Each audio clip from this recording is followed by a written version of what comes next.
All right, everybody, welcome back to another episode of Life Between the Sticks. As always, Brandon, joined by Cody. We are here for the World Cup final, the greatest of all finals that I've ever seen. De facto, that was electric. It was. Wow. Not much to say, but yeah, electric is one word. Emotional roller coaster is another. Yeah. Phrase that could be used to describe this game. I think it was very up and down, back and forth, very much like a basketball or hockey game, I guess, would be an American comparison, right? Yeah, I mean, we don't have to, pull a Fox broadcast here, Cody. We'll save that for later. We'll save that for another episode. But no, I think this was great. I mean, minus this middle 60 minutes, right, where Argentina just tried to take the wind out of it. I mean, this game was unbelievable all the way to the final minute. I mean, Argentina ended the 124th minute or whatever with a counterattack that Lautaro Martinez just didn't do the business on. And then right before that, France were on an attack. So this was just one of the most exciting finals. We know how France got there. We know how Argentina got there.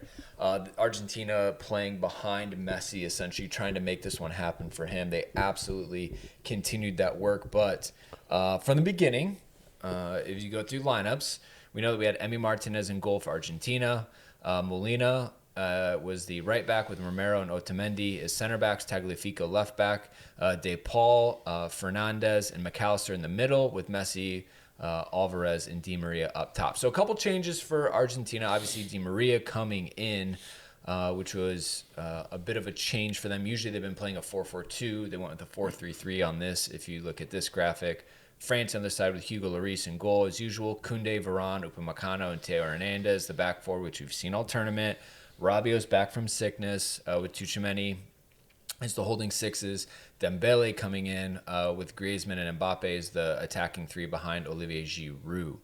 So a lot of familiar faces, not too many changes that were forced. I feel like everyone recovered. There was some rumors about French players getting sick again. Yes. But everybody was healthy enough. But, I mean, do you think maybe on the back end they were just cranking them full of Pedialyte and stuff, trying to make sure that they were there? I would assume that they found every single way to get those guys on the field. And I would assume that those players were asking for any form of medication, any form of whatever it may be, extra rest if needed, whatever, to be able to step foot on that field for the World Cup final. There's no doubt about it. I didn't see too many energy concerns or things like that. But what I would say is Argentina definitely were the aggressors in this match, which kind of surprised me.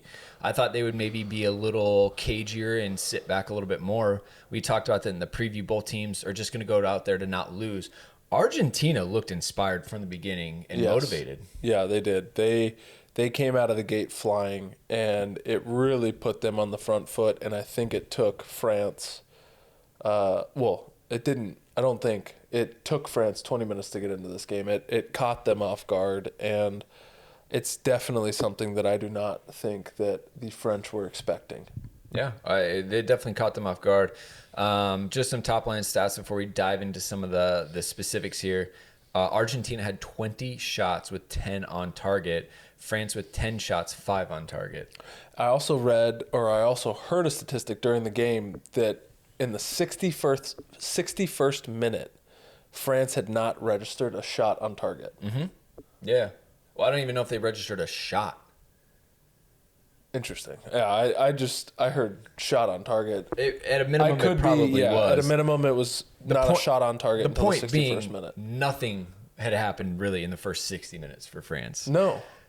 And, nothing really happened in the first 80 minutes for France. There's also that. 2 goals in 10 minutes. 55% possession to 45% possession in favor of Argentina. 82% pass accuracy to France's 77. So again, just a little bit sharper from the Argentines. They had 26 fouls to France's 19. 5 cautions to Argentina to 3 for France. Obviously, no one sent off. 4 offsides apiece. 6 corners for Argentina. 5 for France. So again, it was more or less like within the balance of each other, but the hardline stats favor Argentina, who got the result. But before we do jump in deeply, we had Motivate last time. You got another brand that we partnered with that you want to shout out. own elite plant-powered protein shakes. Gotcha. You know, as a vegetarian, as a pescatarian, I'm very conscious of my dairy intake. These shakes allow me to, really focus on what I need, and that's limiting my dairy, limiting my macros, and this provides the high performance, the elite, the pro elite shakes are very macro friendly. 230 calories, 35 grams of plant-powered protein. So for me, they are the perfect addition to my post-workout regime. Decent flavor.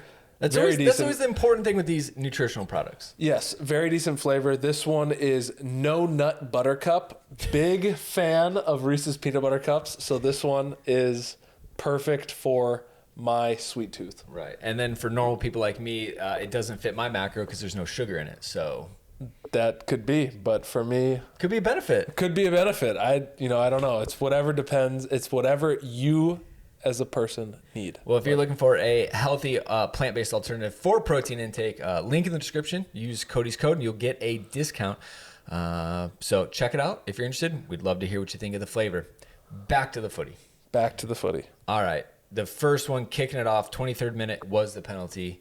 Who other than Lionel Messi was going to step up and take this one? Dembele, like I said, he came on a little bit clumsy, got on the wrong side. Di Maria, didn't take much for Di Maria to go down, but he got clipped from behind. He did. Again, explosive offense from Argentina. They started fast. I think that this opportunity, this phase of play really developed because France were on the back foot from the start that Argentina had. It allowed Argentina to obviously take the lead, and who other than Lionel Messi to step up and score the first goal in this final. That's exactly who you expect. They had such a rough start to the tournament on all levels, but yes. They've literally grown from every match since then. And Messi absolutely stepping up, bearing it. It wouldn't be the only penalty he had to take today. He does the slow run up and kind of waits for the goalkeeper to kind of tip his card to see where he's going, and then just passes it in the other side. Thoughts, feelings, emotions? The worst run up for a goalkeeper because it's coming and there's nothing that you can do. Is it fair that they can essentially slow their run up, practically stop, and then kick it, and you can't cheat 6 inches off the line? I think not, but that's my opinion. I get it. It's very frustrating. So that essentially was a great start for Argentina. Angel Di Maria finishes a beautiful counterattack in the 36th minute. Yes, he does. The way Argentina broke throughout this tournament, they know they didn't need a lot of possession. They defended like a unit, and they picked their opportunities to fly forward. And again, the ball to release, I don't know if it's Alvarez or whoever it was up top, but his ability to be running almost to the near side from the TV angle and know that Di Maria was wide open on the backside because he played it so early. Yes, he did. The vision was magnificent. You got to think about the pace, making sure that it's not so far deep that Lloris can come and get it. Yep. Di Maria was able to get to it, and he actually hit it into the ground, which popped it over Lloris. And you're just like, how lucky! Like again, this game comes down to inches.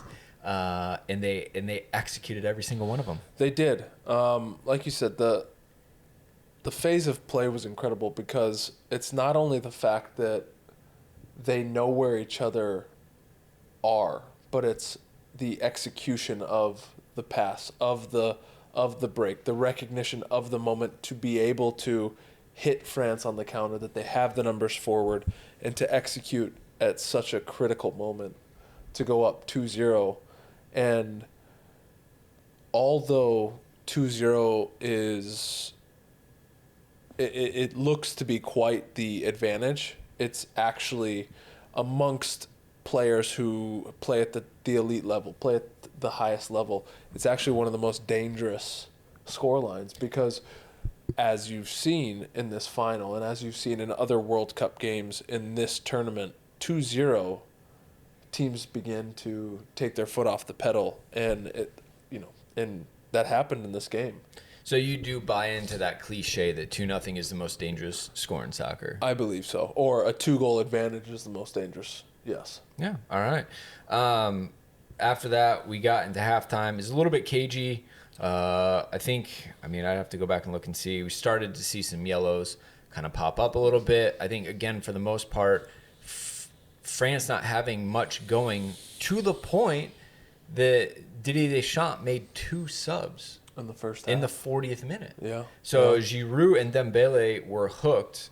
And then, from there you got, I'll have to double check who came on, but I believe it was, I don't know. Let me triple check on that because Google doesn't really give a good shot. But again, like, to be in the first half in the 40th minute and be like, okay, look, there's still a lot of football to be played, but he was so unhappy with the shape and things like that. To make those changes is pretty drastic. But is it? It is. Okay, because it's the World Cup final. You have to be drastic? I think when you're 2-0 down, yes, you do. You have to make decisions very quickly, and you have to trust your instinct, and I think Deschamps did that very well. The 2 subs that he brought on obviously changed I don't believe it changed the formation, but it changed the tactics in terms of putting Mbappe up front as the quote-unquote sole number 9, even though I think he played maybe a little more of a false 9 than Giroud would have played. But it was one of those things where it changed the momentum. Those 2 subs and then the following 2 subs really did change the momentum for France. And I think if and when Deschamps looks back at that moment, I think he will be okay with his decision to drag the 2 players that he did at that moment. So it was Kolo Muani who came on for Dembele, and then it was Marcus Thuram who came on for Olivier Giroud. So, I mean, to your point, like, whether, Muani went up top, Thuram went to the left in that moment, so it didn't necessarily change the shape too much. It's always funny. Every place you go to has a different lineup of Yes. formation and things like that. It's a bit of a crock in terms of what actually happened. So we're at halftime. France have made 2 substitutions.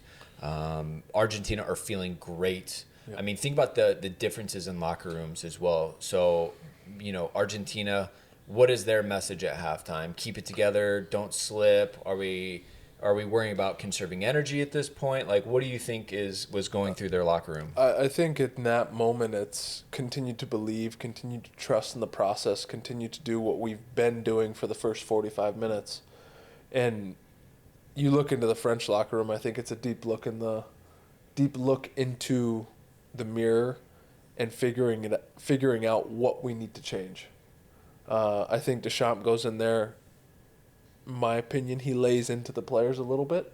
He seemed real unhappy. Yes, and rightly so. I mean, the first 20 minutes were all Argentina. The final 25 minutes were a little less in Argentina's favor, but France didn't do anything. And it was very much a half controlled by Argentina, where the French players had no recognition of the moment. You're right. So they came out, right, second half is kind of more the same. Eventually, Angel Di Maria gets subbed off for Acuna in the 64th minute. Again, we're still now in the 65th minute, right? You're 20 minutes post-halftime. Nothing's changed. So in the 71st minute, Deschamps goes with the double change again. So he's being aggressive with what he has. He yanks Griezmann, who we talked about as being up there for one of the best players of the tournament. Absolutely. So I think in the first 65 minutes was, his time on the field, I think he was very poor. So he's off. Kingsley Coman, who's on Bayern, electric, creative, out on the wings. Camavinga comes on for Teo Hernandez, and I think this is where the shape changed a little bit. Yes. But again, to bring on a Bayern Munich and Real Madrid player, albeit them young and up and coming a bit. I mean, Kingsley Coman, if you look at his trophy record, it's the most insane thing you've ever seen. Because he's been at, PSG, Juve. Yeah, he's probably won Bayern. A trophy every single year he's been a professional. Yes, it's even when he goes on loan. Fascinating. Check his CV out. So they go in the 71st minute, make the double change, shift the attack. They're really just all out at this point, but Argentina's still handling it, right? Yes, like they still haven't really challenged them to the point where you're like, when's it coming? When are we gonna see something out of this French team? Right. Up until this point, like we said earlier, France still hasn't registered a shot on target, and Deschamps decides to again make this double change, and I really think, as you said, this one changes the shape because you drag a left back in Hernandez, and I think Camavinga's a center mid. It changes the shape to maybe like a 3-5-2. Yeah, they were 4-2-3-1. Now they're more of like 3-4-3, 3-5-2. Yeah. Obviously, it depends in attack and defense, but yeah, he very much changed the identity of this team. Exactly, and I think that this overwhelmed Argentina in the midfield and allowed France to really get a hold of possession of the ball and begin to release the front two, the front three, the front two with the two wingers and the five, and really get a grasp in the game and begin to create chances. Yeah. So I feel good. They did not get their first shot at all until the 61st minute. Their first shot on target didn't come until right before they got the penalty. The penalty was their second shot on target, which is the 81st minute, which would have been the next goal, obviously. So 81st minute, another sloppy pen, just wrong side.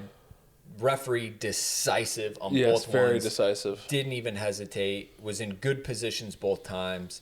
There wasn't a lot of arguing to do. Otamendi, clumsy. Very clumsy. Classic. Yeah. Relatively sums up his ability to tackle. He tackles in the box as he tackles outside of it. I think as a world-class player, I think you need to be a little more cautious of how you go into challenges, especially in a World Cup final when you're up 2-0. That said, at this moment, they've played how many games in a span of 3 weeks? Yeah. Your legs have got to be tired. Your feet have got to be heavy. The fact that the fields are absolutely terrible does not help.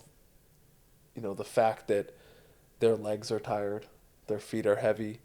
That said, it's just one of those decisions I think he will look back on and be very... won't care anymore, but they won, so he won't care. None of them will probably even watch the game because they've now won a World Cup. They'll be absolutely but in the plastered for the next 7 days. So it's gonna be it's gonna be a blur. in the moment, not great because again at that point Argentina were comfortable. There's only been one shot on target up to this point. They were in a good spot. But you say that 7 matches, right? Wouldn't that be for them? They played the 3 group stages. Then you had the round of 16, quarterfinals, semifinals, finals. So 7 matches. It's going to happen. And we always said, Argentina plays on emotion more than anything, which is part of the reason what helped them get over the line was the heart and the soul. But in this moment, had a lapse, takes him down. And Kylian Mbappe steps up. And you were talking even before the pod just about how impressed you were with the amount of penalties he's had to take in this World Cup. And again, he's 23 in his second World Cup final. Just putting the team on his back in this moment. I mean, not only Kylian Mbappe, but Lionel Messi. And before the podcast, I was saying the fact that he steps up and takes this penalty and then takes another. And Messi in this game took how many? 3? Was it 3 penalties? Or 2? Well, I think 2. 2 in this game, but he had one in the last game as well. 2 in the game before that because he scored and missed one as well. He's taken 6 penalties. It's something like that, yeah. Yeah, and it's fascinating the pressure that people think they handle is not even close to what it actually is. Stepping up for one of these penalties, and especially as a Kylian Mbappe or a Lionel Messi in this moment, in this game, to step up and take this penalty has got to be the most mentally taxing moment in their career to date. Yeah, I mean it was Mbappe with the 3 pens in this game. Mbappe with 3 penalties in this game. Yes, fascinating. And then you got Messi with the 2, obviously because of the shootout. But we talked about this in the last episode a lot of like how much the psychology changed the second you have a second penalty from the second person. Mbappe goes 3, and he was the 3 first. for 3. Wasn't he the first kick taker as well? So he was like, "Yeah, let's step right up and do this." Like, yes. I'm not afraid. Like, yeah, he was. Let's he was go the first, for it. And he went. I believe he went to the same side, the keeper's right, all 3 times. Yeah, it's just there's nothing in our lifetime that regular people like me will understand. Regular but people. they step in and do the absolute business. But again, at this point, 81st minute, they're still down 2-1. Now there's a huge lift. Obviously, they're gonna have the momentum shifts entirely for sure. So let's see. So we get to the 81st minute. This game is so long. I have so no changes. Olivier Giroud gets yellow carded from the bench in the 94th minute. Another one. In the 91st minute, you have Gonzalo Montiel come on, who plays a big part later for Molina. The 96th minute, I guess we get into stoppage time, right? Because we are No. Holy shit. You missed. All right, hold up. This game went by so fast. I forgot Mbappe scored immediately after the penalty. He scored within 2 minutes. It was unbelievable. Yeah, and what a good finish that was. Yeah, it really was. Came out of nowhere. Argentina stopped for a second. They were shell-shocked at the penalty, and France doubled down. Yeah. Again, similar to a 2-goal lead being the most difficult lead to protect, scoring or conceding in the first 5 minutes after you have just conceded. Again, another topic that teams cover is when you concede that first goal, make sure that you do not switch off, because the reality is that the momentum shifts. The opposing team will use that momentum and create at least 1 or 2 more chances in those first 5 minutes. And France did exactly that. They used the momentum. They got their next opportunity, and Kylian Mbappe tucks this ball away. Again, he's the hero. Quiet up until the 80th minute. The game burst open. Yes. How many people had tweeted and texted at this point, or before this point, game's over? Oh, right? Halftime, game's over. I'm assuming 85% of time to do laundry. Anybody that was watching this game. But absolutely. I don't know. I think I texted you at halftime, right? And I said, "Hey, man, there's a lot of football left." Yes, there is. Yeah. And you did. People forget that too. Like, I'm just surprised how quick people are to like write off games and things like that in teams, especially players of this ability in the World Cup. Yeah. If there's ever a game that a team is not gonna ever count themselves out and play to the in this World Cup, the 107th minute of regulation, yes. like this was gonna happen. Oh, absolutely. France was always going to have their chances. It was a discussion or a debate of whether or not they took them. They were always going to be able to create because they have players like Kylian Mbappe. They have players like, Griezmann, like Giroud on the field who will create opportunities, even against a team that's 2-0 up. It's a matter of if they are in the right frame of mind to finish. Yeah. I mean, you think about it from France's standpoint, they had 5 shots on target. They scored 3 of them. They didn't have a lot of chances, but they were massively efficient with the ones they did. Granted, 2 of those 3 were penalties, but, hey, we'll keep top-line stats. So subs start to come on, right? Paredes comes on, Fofana comes on, Lautaro Martinez comes on, and then 108th minute, you have the scramble inside the box. And who else is there than Messi to poke home? Defender was inside the goal net, cleared it out, but the referee had said, no, ball cross the line, watch is buzzing, goal. You go celebrate. We're going to go check in on VAR. And it's funny. I'm sitting here watching this celebration, and my first thought is, You said it. he's offside. I think I texted you, and I said he's offside. That said, VAR comes back, rules him onside. The right decision. He is clearly onside. Who other than Messi to score the go-ahead goal? That was going to win him the World Cup. Yes. And shout out to the American offside VAR official who handled that correctly.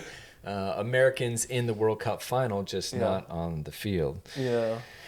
Can't say I'm the biggest fan of this referee either. He is an MLS referee and the fourth official guy? The fourth official, the VAR referee. We don't need but, hey, that's okay. Yeah. Another conversation. Hopefully you have a chance to tell him how you feel in the field this season. I'm sure I've told him in past games. So that was the 108th minute, right? And I believe this was after the break? Yes. You can't even tell with these match stats running like when the break was in the go. It's just numbers. Then Varane came off. He looked absolutely shattered when he chased that one. He had nothing left in the tank. I think he'd given everything. And he, again, was one of those players that was hurt. Sick. Well, he was also hurt right before the World Cup. Yes, yeah. He got hurt in the Chelsea match, and they didn't think he'd even feature. Right. Ended up playing every single game. And then he's deemed as sick leading into the World Cup final.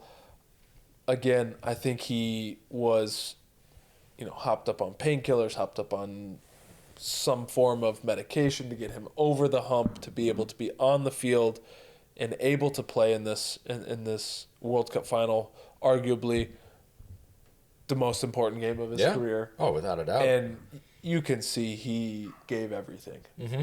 Yeah, I mean, obviously he's already got a World Cup title at Madrid. Real Madrid, he's won a ton of trophies, but it's been a dry spell since he joined United, so I'm sure it was good for him to have a chance to play in a final again. Ibrahim Konate came in for him. Then you get another sub, so Pasea comes on for McAllister, who McAllister is a good one to give a shout out for.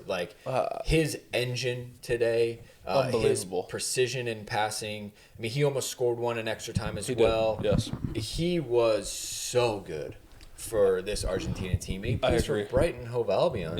In the Premier League. January transfer window's coming. Going into this World Cup, I honestly did not even know that he was Argentinian because of his last name. Did McAllister throw you off? No, yeah. I mean, it might have been the last name. I don't know. But that said, I think outside of Messi, he was the most influential player for the Argentinians today. Yeah. No, I absolutely agree. Like I said, he was everywhere, ran himself into the ground. All right, 116th minute, right? No big deal. 118th minute, another penalty. This time, the Argentinians literally throwing their bodies at the ball, trying to block a shot, went with a high arm. And it's something that it's a rule in the game. It's a facet of the game that has changed so much the last 5 to 10 years. And I just, as a goalkeeper, just keep your hands down. It's such a, I understand that it's difficult when you're in the moment. You're not thinking, oh yeah, I'm going to throw myself at this ball and it's going to hit me in the arm. I get that, but it's a game, it's a facet of the game that has changed extraordinarily. And I just don't understand why players lift their arms, because if it hits you, it will be called a penalty, because it is not in a natural position. Yeah, well, even that, natural's almost gone out the window. You really have to have your essentially your elbow and below behind your back, literally tucked into your arm. Yeah. If it's anything other than T-Rex or glued to your arm, you are it's going to be a penalty. Yeah. And when players start doing this or this, covering themselves in any capacity, unless it's tucked against your body, they're going to call it a handball. Sure did. In this moment, they do. They're tired. They're just trying to get something on it. I think they're get it, but it's you're trying to get through. These are the margins of these games in which it makes it they so are. crazy. So 118th minute, Mbappe again buries his second penalty at this point of the game, levels it up 3-3. I mean, at the other side, I think it was like Upamecano had like that sliding tackle to like save he did, a goal. This game was so back and forth. I mean, they could have just played the 2 15-minute extra times and we all would have been happy as fans. Yeah, there was so much excitement, so much entertainment, so much back and forth and momentum shifts. And it was just a game that was explosive. And it had everything. It did. It had everything. No red cards, right? Like no big flare-ups or bust-ups. I know there was a tackle kind of late in the game. There was. From the Argentinian player that kind of got the France players riled up a little bit. But even then, nothing like really. No. That you had to like really worry about. And I think that speaks volumes to the management of the referee. Because he kept all the players on the field. I think he really mitigated any bad tackle or any moment that was questionable from France's side, from Argentina's side, whether it was players swarming a tackle, players trying to make an argument for a penalty or a red card or a yellow card. I think the referee really managed that well, and I think that he deserved the opportunity to referee this game. Yeah, Polish referee. I know he'd done the 2018 Super Cup final, so he had some big games in his resume. Absolutely. Handled it well. I mean, he was happy to let the players, release their frustration verbally. Didn't take it personally. The players thankfully didn't put him in a situation to have to make a decision, which is obviously always important for those. But I think that it was the players did a good job too. He kept it managed. I didn't think there was anything crazy for him. Like I said earlier, he was confident in the penalty calls. Yes. He never got overturned. It just kind of validated what he was up against. Absolutely. And I think from a player standpoint, it's managing the emotions of players. In these moments, whether it's a World Cup final or an MLS game on a Saturday at 3:00, there are emotions. They are very high-strung individuals. We are very high-strung individuals. And managing the emotions and understanding that you need to do that is what earns referees the opportunity to manage games such as this. Yeah, less paperwork after the game too, so it's win-win. Final subs in the 121st minute, Paulo Dybala coming on, as well as Axel Disasi, you'd assume specifically for penalty strategy. No last-minute changes, no Tim Krul coming on like they did for the Dutch in 2014. They kept with who they had out there. So you take a break. Again, we've talked about penalties, strategy. Does your best player go first or last? Clearly, they listened to us. They did. And they put their best players right up front. They do 2 coin tosses. They do one to see who goes first and then one to choose side, I believe. Yes, correct. I mean, not really much to say about that. It's really... Hugo Lloris going up there against Messi. That was the captain's circle at that point. Okay, yeah. Messi, I guess, let's see. Mbappe went first, so France won. They got to go first. Yes. Kylian stepped up, buried his 3rd penalty of the game. Messi grabs his 2nd of the game and 6th of the tournament. So they had plenty of data on him in this tournament. And I think he scored 5 of 6. Is that correct? Yeah, I believe so. 5 of 6, and that's saying something. I mean, that's a lot of penalties, and 2 in one game. Missed one, took another, scored. Just, I mean, the amount of pressure that and he even had on moment puts on a player. I can only assume your heart is just beating out of your chest, and the emotions of, and the pressures of delivering for Argentina. The endless comparisons to Diego Maradona. Exactly. Can't imagine the pressure he put on himself. Kylian Mbappe stepping up. Not only his 3rd penalty of the game, but getting the French off on the right foot in this penalty shootout to help them secure the first back-to-back world champion, 60-some years. Yeah, in 60 years, it is, I mean, just fascinating to be able to deliver. France may not have won, but Kylian Mbappe's already unbelievably high stock went higher. Yeah. If there's any question if he's a big game player or the real deal, this tournament has firmly supplanted him as Absolutely. as you can't One pay of the enough for him. brightest talents in the world. And I don't think he will be going anywhere anytime soon because his price tag will be absolutely astronomical.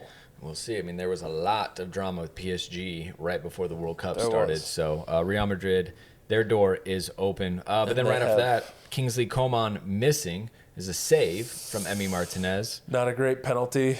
But again, Martinez steps up and delivers. I mean, he will go down in Argentinian folklore for his work, for his accomplishments in this World Cup. Not only in regulation and extra time, but for his ability to deliver under pressure in penalty shootouts.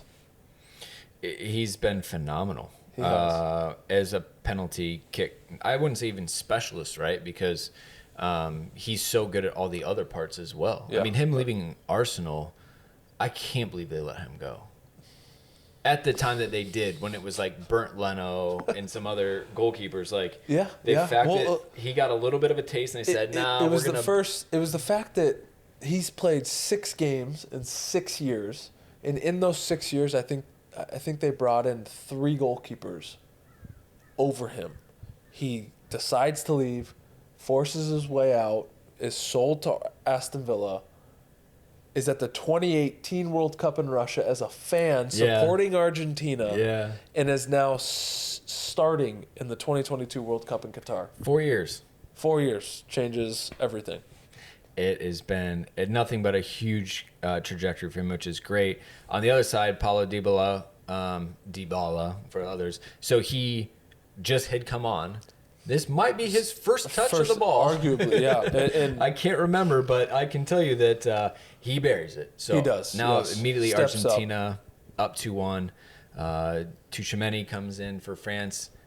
Just pulled it. Completely missed frame for the third one. yeah, and Young player. in this moment, I think there's so much pressure on him as a young player to step up and take this penalty after Coleman has missed. And I don't know if the moment's too big for him. I don't know if if it's just a technical error. Well, I think Martinez went that way. So He I think did. once he started to see him go, Once- he probably tried to pull it just it a little bit more. Pulled Missed. it too much, missed. Yeah. Momentum shift yet again Yep. in favor of the Argentinians. So then, the big one for Argentina is Paredes, right?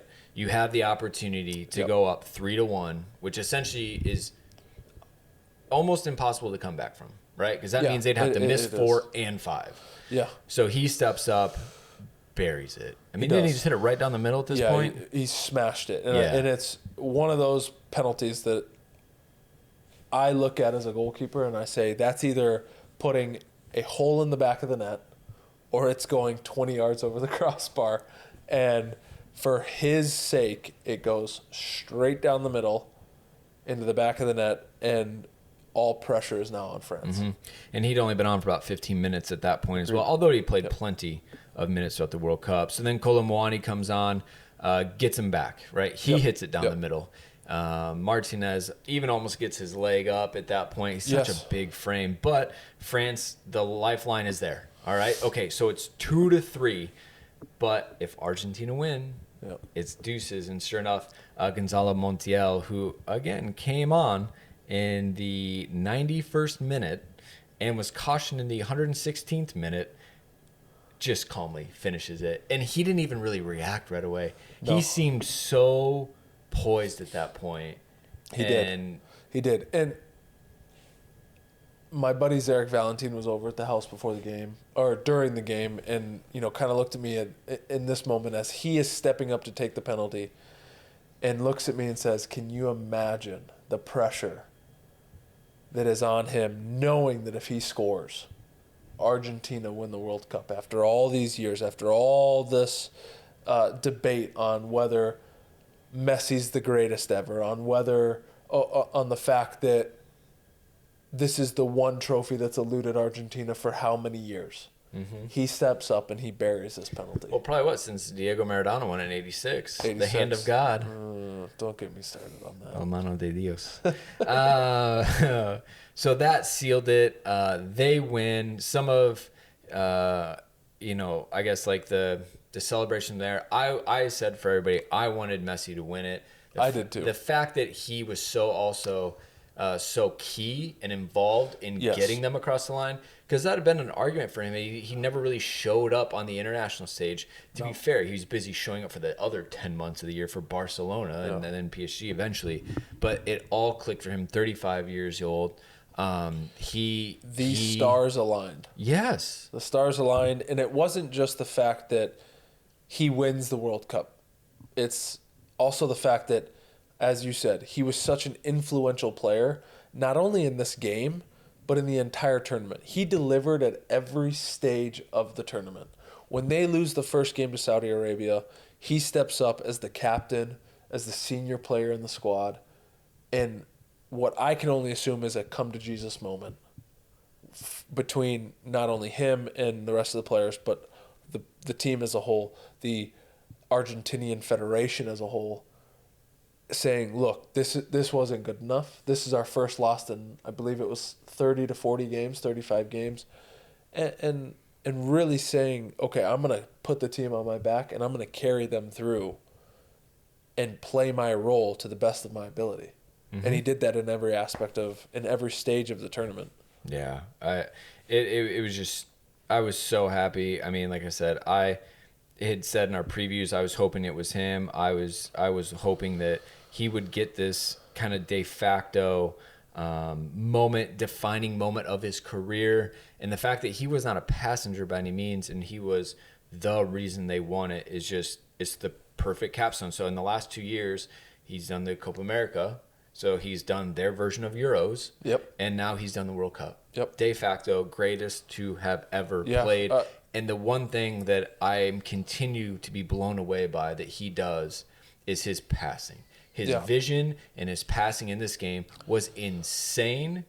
And I appreciate so much of that. Yeah. And I think the argument of GOAT, of greatest of all time, is not only argued now in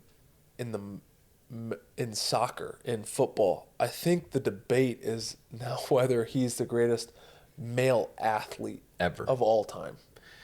If you want to talk about the best at your craft, and especially like basketball, right? Michael Jordan, 5-on-5, you can dominate a lot of it, right? Because you can bring the ball down the court and maybe not even pass it. Yeah. Messi is so reliant on the other 10 players. Yes, if one is 11 on his field as big as soccer, you have to be the best because your opportunities to make differences are far and few between. Whereas a lot of other sports, you get way more opportunities to impact the game. And he's done it at the highest level for so long.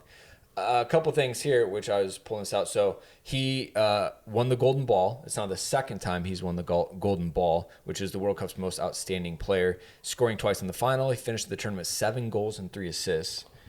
Mbappe squeaked by him today. They were neck and neck. He got 8 goals. Mbappe ended with 8 goals with a hat trick in the final. Last time that had been done is 1966 with Jeff Hirsch, so another massive world record for him. But again, 3 penalties. Yeah. I mean, it is. Well, the shootout penalty doesn't count. Doesn't count? He still had the side volley. 2 of his 3 in normal time. 2 of his 3 in normal time and in regulation and extra time. Are these count like as fans of this game, as viewers of this game? Are you saying that's a hat like? So this happens as well because they also count goals in the 3rd place game. Oh, interesting. So I've heard that people have won the Golden Boot because of goals they've scored in the 3rd place game. Oh gosh. So FIFA says yes, they count as like fans in the bar, in the pub, like stacking up stats against everybody. In the 3rd place game? Probably doesn't. No. But this 3rd place game didn't have that implication. No. It did not. And then Argentina's Emiliano Martinez won the Golden Glove as the top goalkeeper, which I'm glad it's not based on clean sheets. Because I agree. I think that this is a much deserved accolade for Martinez. I think he. Who was the? Was it the Polish goal? No, the Croatian. The Croatian goalkeeper. Yep. I think those two, Martinez and, do you know his name? No, Not to the top of my head. It starts with an L-I-V. I think that those two were not arguably, they were the best goalkeepers in the tournament. I think Chesney could be in that. Livakovic. I was going to say, Szczesny saved 2 pens. Szczesny saved 2 pens. But Livakovic was incredible. Yeah. However, Emi Martinez, I think, deserves this accolade, and I think it's one that not only I believe he deserves, but I think any fan of Argentina, any Argentinian, I think will agree with me on that, and really, I think he's going to go down in Argentinian folklore because of his performance in this World Cup. So, yeah, I mean, look, Livakovic is young. He's still at Dinamo Zagreb. Like, I don't think he'll be there for much longer. Yeah. He gone. And good for him. I mean, it's well-earned, and rightly I'm sure so. they're used to that. Market value through the roof. Absolutely. So check out this time-lapse of Buenos Aires after they won the World Cup. So this is tournament's done, game's over, and this like town square just implodes. A sea of people. Fantastic. It's around this big monument in the center of the city. It looks like their fan park where they have the video screen set up. That is incredible. It is incredible. And then guess who else lifted the trophy today? Do you know who from Argentina lifted the trophy that didn't play? Sergio Aguero. Kun Aguero. Yes. He was out there, full kit. I did see him run out of the stands after the final whistle, and he's had such an impact in Argentinian football. Whether it was during his time at Manchester City, whether it was during his time at Atletico Madrid, or not much time at Barcelona. No, not much time at Barcelona, but all of his impact on and off the field with Argentina has been incredible. He was forced into retirement. Yep, heart condition. Shortly after he had signed with Barcelona. And I think that this is something that the Argentinian players, the Argentinian Federation would have been extremely happy to see and invited, to be honest, because he is and has been such a factor in their success. Yeah. The last thing I think we want to end with here is as we're scrolling the Twitter feed on the Argentina-France game, again, this save by Emi Martinez at the dead of the game comes out, just gets world big, class foot save. To make that block right at the end, I knows absolutely nothing about it. No, he knows absolutely nothing about it. He comes out, he spreads, it hits him, it is game changing, momentum shifting, and rightly so. He deserves the Golden Glove and an Argentinian victory. It was unreal. That's one of the greatest gifts I think I've ever seen. So Squawka tweets Lionel Messi's outright World Cup records all time. He's played the most games, the most minutes, the most Man of the Match awards, and the most Golden Ball awards in the history of the World Cup. Since Opta and Squawka began his records, he has the most goals and assists combined. He has the most chances created and the most take-ons completed. I mean, there's just de facto, fantastic. One of the best. Just cements his legacy, cements his argument for greatest of all time. Yeah, absolutely insane. So I'm just so happy for him. Soak it all up, like well earned. But from a fan's perspective, Cody, like greatest final I have ever watched. Most certainly, there is an argument for that. Inside the lines that I've ever seen, right? Yes. Like, as far 100%, I would agree with that. Look, there can be people who can argue other things for different reasons, but like with Messi's kind of place in the history books on the line, France repeating, there's just so many different narratives and storylines you can draw. I couldn't believe how lucky we were to have a game like that, and I think that it culminated in the best way ever. And I'm only talking about what happened inside the lines in the stadium.